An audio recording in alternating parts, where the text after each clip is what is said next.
مسئلہ قومی سلامتی کا ہے، مسئلہ معیشت سے مسلسل رستے خون کا ہے۔ ایک ماہ سے اسلامی جمہوریہ پاکستان میں نظام حکومت تقریباً مفلوج ہے، اسی لیے آج میں افواج پاکستان لیڈرشپ سے مخاطب ہوں۔ کون نہیں جانتا جاری سیاسی جنگ و جدل قطع نظر کون جیتے پاکستان کو گہری کھائی میں دھکیل رہی ہے۔ فوج اس معاملے میں غیر جانبدار ہے، مگر غیر جانبداری ایک بات، بحران سے لا تعلقی دوسری بات۔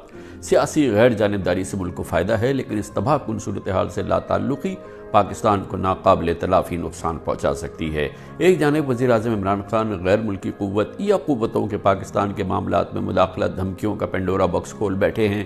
اسی ماحول میں معیشت کو سنگین خطرات کا سامنا ہے، قطع نظر اس حقیقت کے کہ آج امریکہ میں پیٹرول لگ بھگ 240 پاکستانی روپے لیٹر، بمبئی میں 270 روپے لیٹر ہو چکا ہے۔ اپوزیشن ملک میں مہنگائی مگر دراصل الٹ ہو رہا ہے۔ عوام راتوں رات ظہور پذیر ہونے والے زرداری نواز اتحاد کے بھی مختلف مطلب نکال رہے ہیں۔ آج بھی الحمدللہ افواج پاکستان کی لیڈرشپ کی سکت ہے، وہ سیاسی جنگ میں سیز فائر کروا دے، دونوں فریقین کو جلد نئے الیکشن کے انعقاد کے لیے ایک پیج پر اکٹھا کرے اور اس سے قبل ایک قومی میثاق معیشت کی تشکیل میں محور کا کردار ادا کرے۔